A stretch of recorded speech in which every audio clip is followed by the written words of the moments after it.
सद्बोध, चंद्रोदय।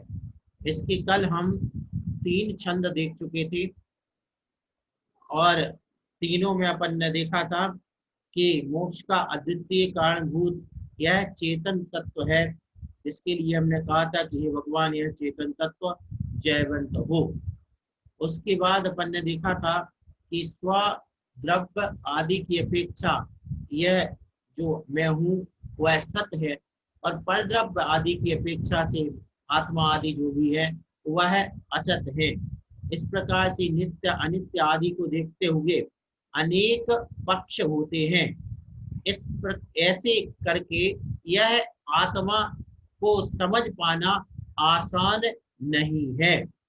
और इसकी जब कई जिसको अपन कहें कई परतें हैं, कई इसके भंग हैं, तो फिर उसमें अच्छे अच्छे लोग गाफिल हो जाते हैं, मोहित हो जाते हैं, और वह प्राप्त किया हुआ मोक्ष मार्ग भी वो छोड़ बैठते हैं। कितनी बड़ी बात कह रहा हूँ, प्राप्त किया हुआ भी, प्राप्त कर लिया था उसके बाद भी वो छोड़ बैठते हैं।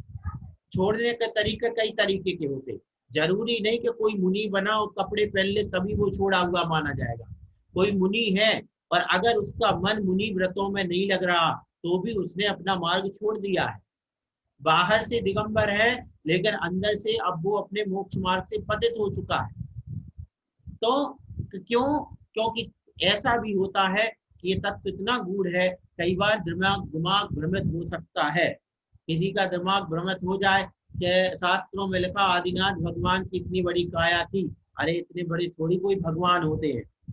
किसी के मन में आ जाए कि यार क्या लिखा है, इतने बड़े बड़े शरीर होते थे, इतने बड़े शरीर होते तो कहाँ रहते होंगे, अरे ये सब फालतू की बात है, और वो उस पर से अपने धर्म से विचलित हो सकता है। ये सारी बातें हैं। इसलिए यह जो तत्व है यह विविधताओं से भरा हुआ है, और जब ये तत्व विविधताओं से भरा हुआ है तो अनादिकाल के संस्कार वसात आचार्य कहते हैं वह उसका ज्ञान मोहित हो सकता है। जो ज्ञान उसको प्राप्त हुआ था उस ज्ञान पर भी पर्दा डल सकता है, वह उसको भूल करके और भटक सकता है, भूल करके भटक सकता है। फिर उसके बाद कहा था कि अरिम जैसे एक समता भाव रूप तालाब है, ठीक ना। अब उसमें क्या है, आनंद रूपी जल भरा हुआ है। मैं स्वयं आत्मा हूं जो कमल की तरह, वो सॉरी हंस की तरह है। अब मैं हंस हूं, आनंद सरोवर में रह रहा हूं, समता रूप सरोवर में आनंद का पान कर रहा हूं। तो जो सही आत्मा है, भव्य आत्मा है, वह क्या करता है, मुक्ति रूपी हंसी पर ध्यान रखता है। क्यों? क्योंकि वह जो सरोवर है उसमें अनेक तरह की रिद्धियों सिद्धियों रूप कमल उत्पन्न हो गए हैं, तो उन कमलों में भ्रमित नहीं होता है। वह रिद्धि शुद्धि भोग विलास की चीजें ये सब सामने खड़ी हुई हैं, उन पर उसकी दृष्टि नहीं जाती। कैसे? तो उदाहरण दिया, जैसे कोई कमल, वो हंस है और कमल जिसमें बहुत कमल है, ऐसे कमल वन में है, यानी तालाब में, और उसमें वह कमलों पर ध्यान नहीं दे रहा है, उसका जैसे अपनी हंसी पर ध्यान है। सुंदर सुंदर कमल है लेकिन उन कमलों पर ध्यान नहीं दे करके उसे मात्र अपनी हंसनी का ध्यान है, इसी प्रकार हंसी का ध्यान है। इसी प्रकार जो भव्य आत्मा है उसको सिर्फ अपनी मुक्ति लक्ष्मी या मुक्ति रूपी हंसी ही दिखती है, अन्य चीजें नहीं दिखाई देती हैं। तीर्थंकर भगवान है, आप सोचो, चलो तीर्थंकर भगवान की इतना समोसरण कुबेर सौदर मिंद्र सब कुछ खड़ा हो गया है, फिर भी तीर्थंकर भगवान उसमें उलझते नहीं है। अभी भी तीर्थंकर बनने के बाद भी उनका मतलब जो है गंतव्य वह मोक्ष है। ऐसा नहीं है कि अभी समोसरण में अटक के बैठ जाएं, तो उसको पार करके भी आगे बढ़ते हैं। ये सारी बातें समझने की हैं। इसलिए कहने का मतलब हर श्लोक शिक्षाप्रद है।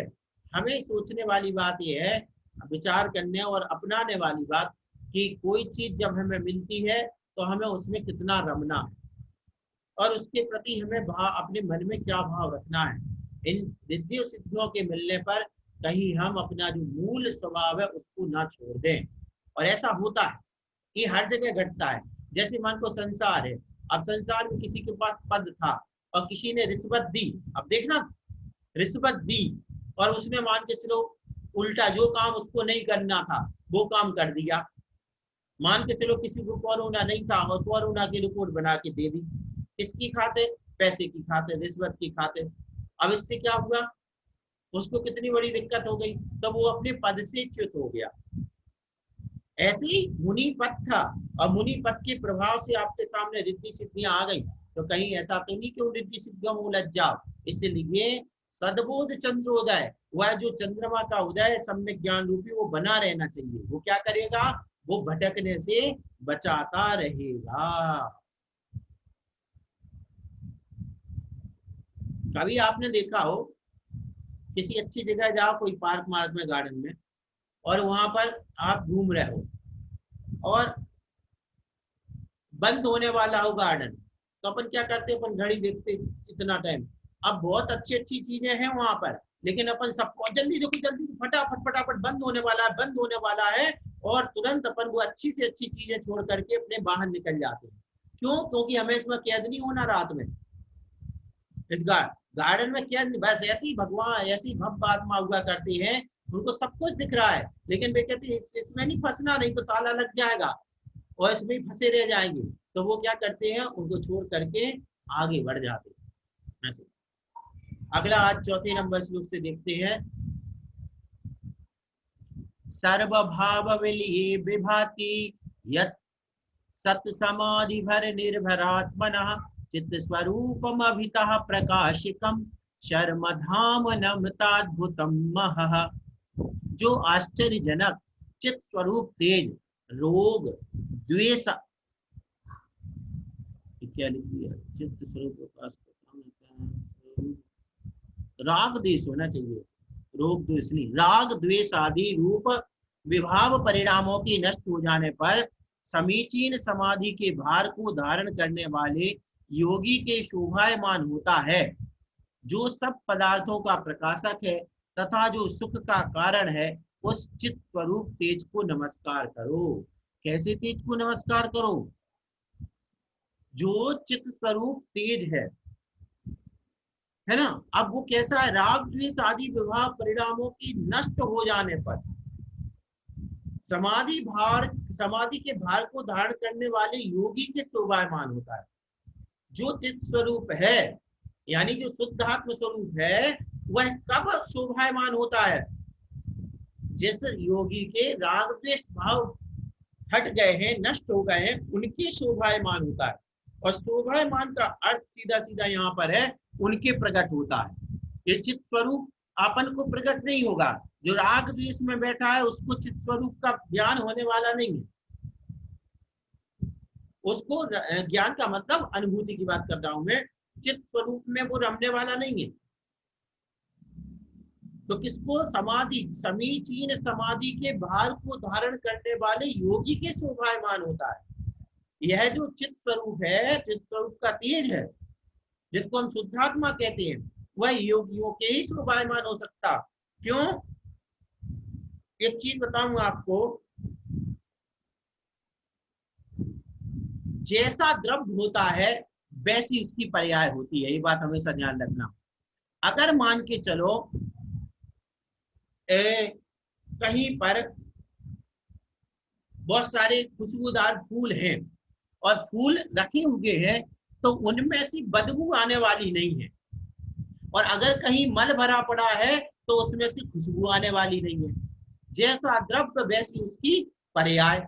तो अगर हमारे इससे राग द्वेष निकल रहा, मान के बाहर राग द्वेष निकल रहा, इसका मतलब कहां से निकल रहा? द्रव्य से निकल रहा है। तो वह द्रव्य अशुद्ध है, इसलिए उसकी पर्याय अशुद्ध है। इसमें बहुत बड़ी कंफ्यूजन है। लोग बात कहते हैं हमारा द्रव्य त्रिकाली शुद्ध है, कोई त्रिकाली प्रकाली शुद्ध नहीं है। आचार्यों ने क्या लिखा कि जैसी पर्याय है वैसा ही द्रव्य है।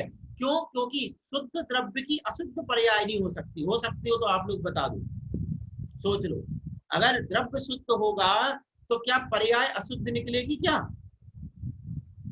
अगर किसी ने रसगुल्ले खाए हैं तो क्या डकार नींबू की आएगी क्या? बताओ।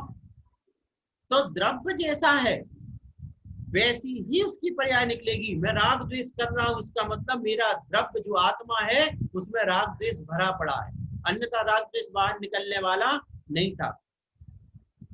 ऐसा थोड़ी है कि पानी की टंकी में भर के पानी आ जाओ और निकलने दूध लगे, ऐसा हो सकता क्या? ये संभव नहीं। तो ऐसे ही हमारे जो द्रव्य है उसमें राग द्वेष भरा वो ही निकल रहा है। तो इसलिए कहा जो योगी हैं, अब उन्होंने क्या कर लिया, समाधि, मतलब समाधि का मतलब शुद्धोपयोग मानना यहाँ पर, वो उसको सब उसमें है, तो उनके क्या होता है, चित्त स्वरूप का अनुभव होता है।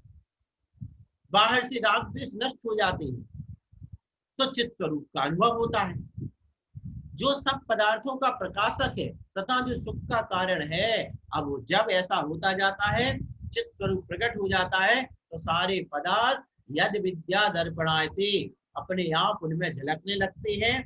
ऐसे चित्त स्वरूप को, नितेज को नमस्कार हो। कहने की बात इतनी है, चित्त स्वरूप के कारण राग द्वेष भाव नष्ट हो जाते हैं, वितरागता प्रकट हो जाती है, और चित्त स्वरूप के प्राप्त होते ही दो तीनों लोग झलकने लगते हैं। ऐसा चित्त स्वरूप जो है उसका तेज है, वह नमस्कार हो। तेज क्यों कहा? देखो, तेज में क्या होता, प्रकाश, प्रकाश में क्या होता, वस्तुएं दिखती हैं, इसलिए यहाँ पर तेज कहा कि चित्त स्वरूप का, आत्मा का जो तेज है जब पूरा खुल जाता है तो तीनों लोगों के पदार्थ उसमें झलकने लगते हैं। जैसे तेज यानी प्रकाश के कारण सारे पदार्थ दिखने लगते हैं, वैसे ही इसको समझना। अगला 5वां नंबर, विश्ववस्तु विधृति क्षमं लसत् जालमनंत परिवर्जितं गिराम् अस्तमेत्यखिलमेक हेलया यत्र तज्जयति चिन्मयं महः।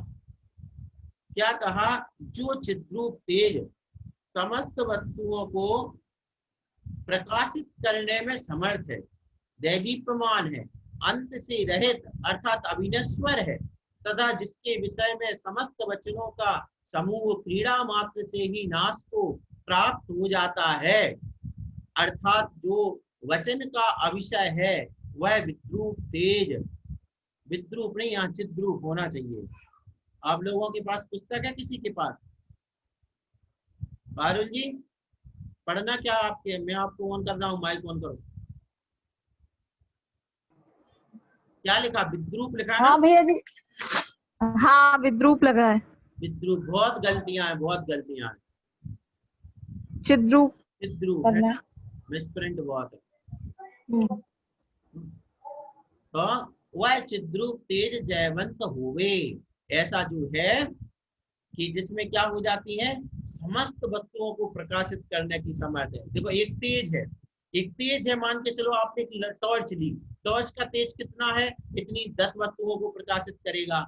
आपने एक बड़ा हैलोजन जला दिया, इतनी वस्तुओं को प्रकाशित करेगा, और बड़ा कुछ जला दिया, इतनी वस्तुओं को प्रकाशित करेगा। लेकिन आत्मा का जो चैतन्य चिद्रूप तेज है, वह कैसा है, समस्त वस्तुओं को प्रकाशित करने वाला है। जयदीप, अंत से रहित, और सबसे बड़ी बात क्या है, अंत से रहित है, उसका कभी अंत होने वाला नहीं है, और जिसके विषय में नहीं, जिसके विषय में समस्त वचनों का समूह क्रीड़ा मात्र से ही नाश को प्राप्त हो जाता है। समस्त वचनों का समूह, अपन बातें करते हैं, ये कैसा है, वो कैसा है, ये कैसा, और जहां पर चिद्रूप प्रकट हो जाता है वहां बातें खत्म हो जाती है। बातें खत्म, कैसे बातें खत्म हो जाती है, जैसे मान के चलो आप रास्ते से जा रहे हैं, और कहीं आपकी जहां भी मंजिल, जहां जाना है, आप रास्ते में कहोगे किसी से, कोई अब कितना बचा, अब कितनी दूर है, अब और लेकिन जैसे ही वहां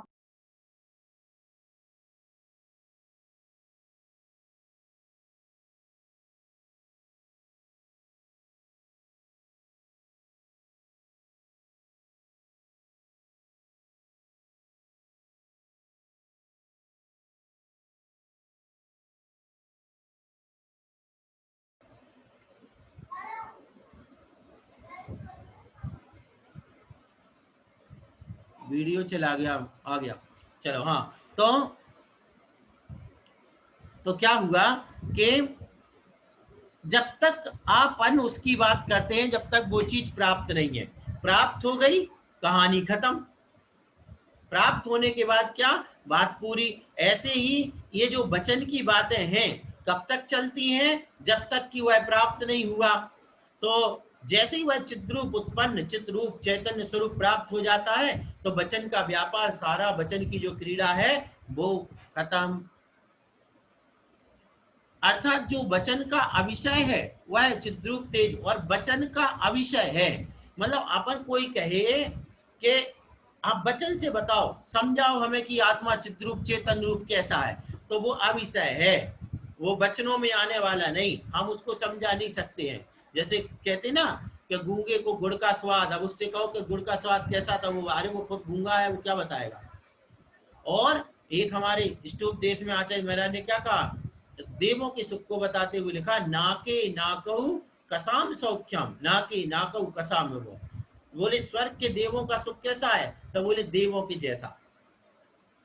तो जब देवों के सुख के बारे में ये बात कह दी तो ये तो चिद्रूप है, चैतन्य स्वरूप है, ये तो देवों से बहुत ऊपर है, देवों के भी देव हैं, देवादि देव जो चित स्वरूप वाले हैं। तो वो वचन का अविषय है, यानी विषय नहीं है। आप नहीं तो खड़े हो जाओ, नहीं आप तो हमें ये बताओ कि कैसा होता चिद्रूप दिखाओ जब हम मानेंगे, या मुझे समझाओ, वचन से समझाओ, तो वो समझाने में आने वाला नहीं है। अगला देखते हैं 6वां नंबर, नो विकल्प रहितम चिदात्मकम वस्तु जातु मनसोपि गोचरम कर्मजाश्रित विकल्प रूपिणा का कथा तु वपुषो जड़ात्मनः। वह चैतन्य रूप तत्व सब प्रकार के विकल्पों से रहित है, और उधर वह मन कर्म जनित राग द्वेष के आश्रय से होने वाले विकल्प स्वरूप है। देखो चैतन्य रूप तो कैसा है, सब प्रकार के विकल्पों से रहित है, और मन है वह कर्म जनित राग द्वेष के आश्रय से होता है, और मन जनित जो राग द्वेष है इसके आश्रय से होने वाला विकल्प स्वरूप है। मन कैसा है, मन में हमेशा विकल्प बना रहता है, और जो चैतन्य स्वरूप तत्व है वह सब प्रकार के विकल्पों से रहित हुआ करता है, कोई विकल्प नहीं। इसलिए जब वह चैतन्य तत्व उस मन का भी विषय नहीं है, कितनी बड़ी बात कह रहे हैं, वह चैतन्य स्वरूप मन का भी विषय नहीं है, तब फिर शरीर की तो बात ही क्या, उसका तो विषय हो ही नहीं सकता है। चैतन्य स्वरूप है, वह मन का भी विषय नहीं है। क्यों? क्योंकि मन में तो विकल्प बना रहता है, हम उसको बहुत देर तक समझ ही नहीं सकते हैं। उसके स्वरूप को समझने के लिए, जैसे अपन को किसी को अगर कहा जाए कि लगातार इसको देखो, तो अपनी क्या पलकें झपक जाती हैं, देख ही नहीं सकते हैं। ऐसी मन क्या है, मन चंचल है, पलकों की जैसे मान लो वो चंचल है, वो देख ही नहीं पाएगा।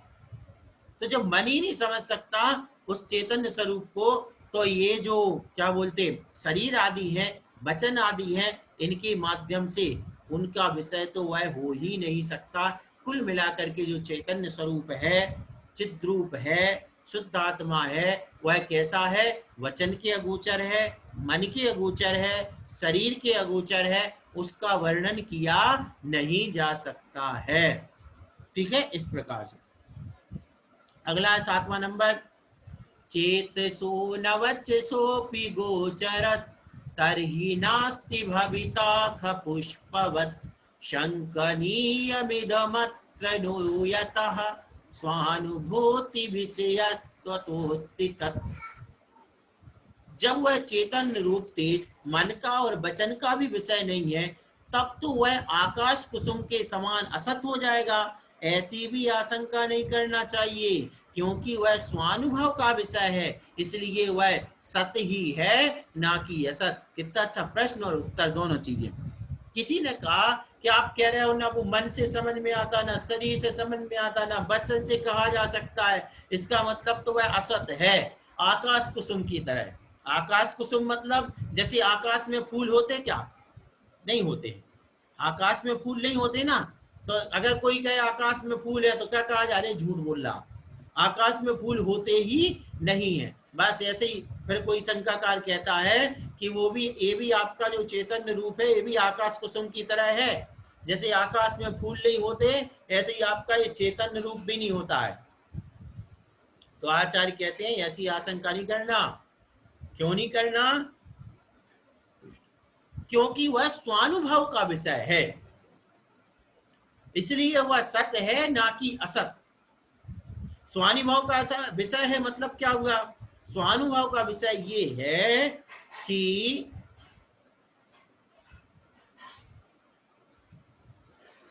स्वानुभव का विषय कैसे समझा आपको? वैसे तो ये शुद्ध आत्मा वाला है तो वो आप समझ गए वैसे तो सीधे सीधे, लेकिन अपन लौकिक रूप से उदाहरण से समझने की कोशिश करें तो अगर मान के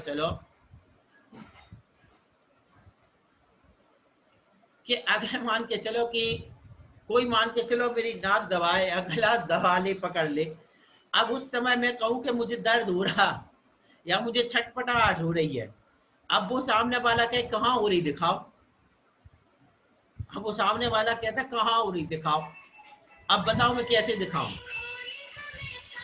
हैं? वो सामने वाला व्यक्ति कह रहा कि आप कहते हो छटपटाहट हो रही, तो छटपटाहट हो रही तो छटपटाहट को दिखाओ। अब छटपटाहट ना बचनों से बताई जा सकती, वो छटपटाहट जो हो रही है, और ना शरीर से उसका कुछ कर सकते हैं, कुछ तो नहीं हो सकता, कैसे दिखाएं? छटपटाहट हुई, हमने कहा सांस रुक रही है, अब सांस रुक रही है इसको कैसे बताऊं? बताओ। इसको तो फिर भी कहा कहने में आ रहा है, आप उदाहरण को उदाहरण के रूप में समझना, लेकिन हम कैसे उसको प्रमाण दें? अब वो तो कह रहा है हमें तो दिखाओ तुम, नहीं तो वो कह रहा है ऐसा कुछ नहीं है, और नहीं है सो अब भी प्राण निकलने वाले हैं। फिर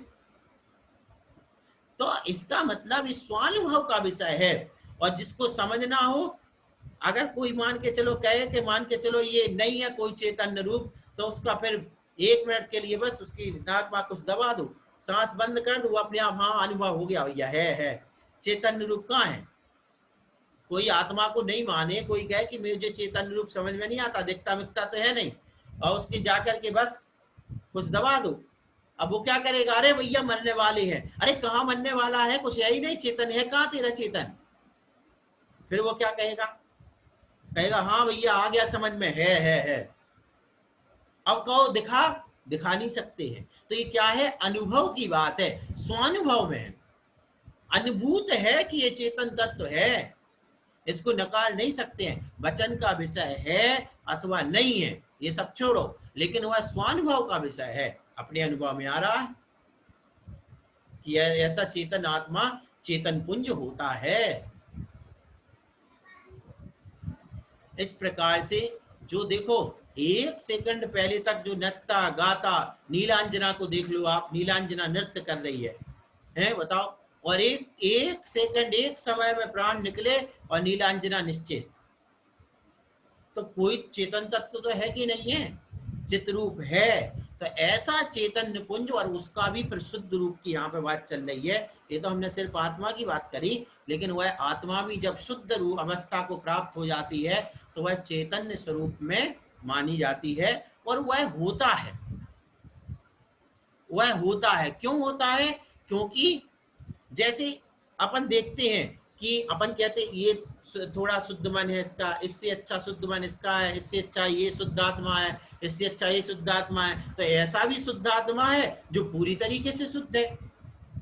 जैसे सोना है, तो खदान से सोना निकाला, भैया इसमें इतना मिक्स है, इतना सोना इतना मिट्टी है, फिर उसके बाद ये इतने 16 कैरेट वाला है, ये 20 कैरेट वाला है, ये 22 कैरेट वाला है, 24 कैरेट वाला भी है। तो ऐसी आत्मा है कि ये इतना मिक्सअप है, इसके इतने कर्म लगे, इसके इतने कर्म लगे, और ये सिद्ध भगवान बिल्कुल सिद्ध रूप में है। तो है वो, मतलब ये नहीं कह सकते हाँ, लेकिन अब उनकी अवस्था जो निराकार है, अमूर्तिक है, उसका वर्णन नहीं किया जा सकता, और वर्णन नहीं किया जा सकता इसका मतलब ये नहीं है कि नहीं है।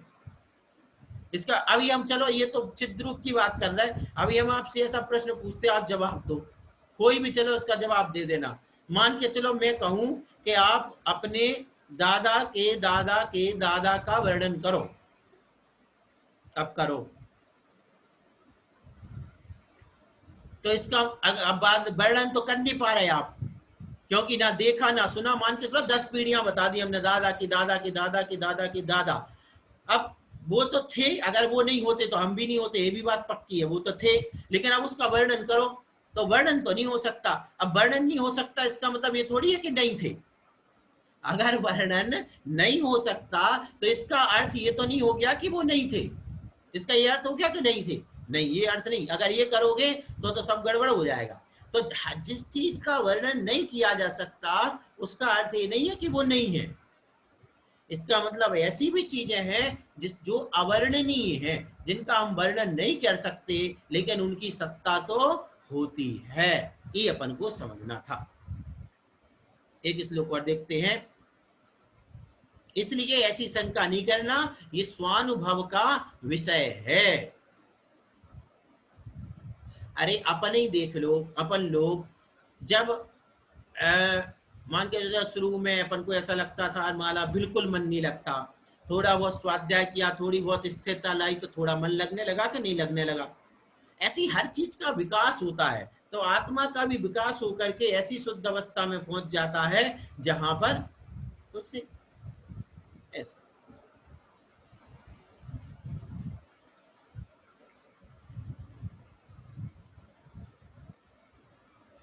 8वां नंबर, नूनमत्र परमात्मनि स्थितं स्वान्तमन्तमुपयाति तदब्बहि तं विहाय सततं भ्रमतद्यदा को बिभेति मरणान्न भूतले। यहाँ परमात्मा में स्थित हुआ मन निश्चय से मरण को प्राप्त हो जाता है, इसलिए वह उसे परमात्मा को छोड़कर, अब यहाँ छोड़कार हो गया, छोड़कर निरंतर बाह्य पदार्थों में विचरता है। ठीक है, इस पृथ्वी तल पर मृत्यु से कौन नहीं डरता, अर्थात उससे सभी डरते हैं। परमात्मा में स्थित हुआ मन निश्चय से मरण को प्राप्त होता है। अब देखो, कहीं भी स्थित कर लो, जो संसारी है उसका मरण तो होना है, इसलिए उसे परमात्मा को छोड़कर निरंतर बाह्य पदार्थों में विचरता है। सॉरी ठीक है, गलत हो गया। परमात्मा में स्थित हुआ मरण, मन निश्चय मरण से प्राप्त। क्या, अब देखो इसका अर्थ अलग है कि जिसका मन परमात्मा में लग गया उसका मन मर जाएगा, यानी मन खत्म हो जाएगा। अब वो मन रहित यानी भगवान बनेगा, वो मन रहित हो जाएगा।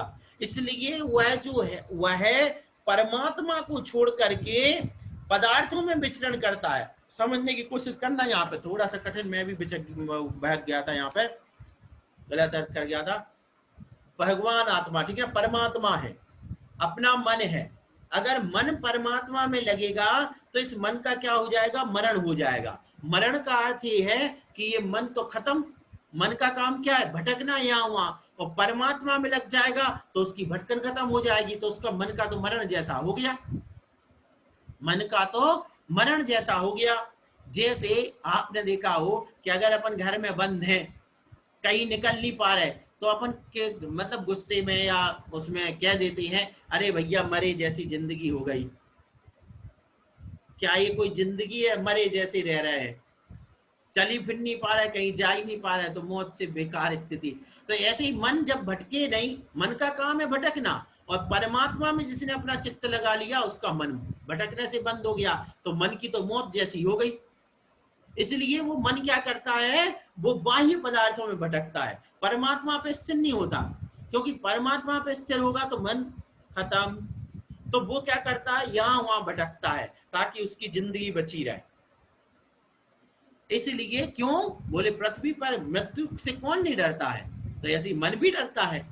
मन की चंचलता दिखाई जा रही यहाँ पर, समझने की कोशिश करना। यहाँ क्या दिखाया जा रहा, मन की चंचलता। मन कितना चंचल है, बोले कि मन अगर मेरा आत्मा परमात्मा में लग गया, मन परमात्मा में लग जाएगा, तो यहाँ से जो मन का स्वरूप है वो मन तो खत्म ही हो जाएगा, उसका मरण हो जाएगा।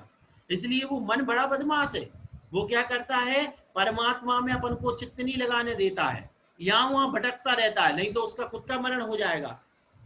तो वो क्या करता है, यहाँ वहां भटकाता। क्यों, तो आचार्य महाराज कहते, पृथ्वी पर ऐसा कौन है जो मरण से नहीं डरता हो, मन भी मरण से डरता है, तो अपना अस्तित्व वो चाहता है। इस प्रकार से यहाँ तक अपने 8 श्लोक हुए। अब जिनवान स्तुति करते हैं।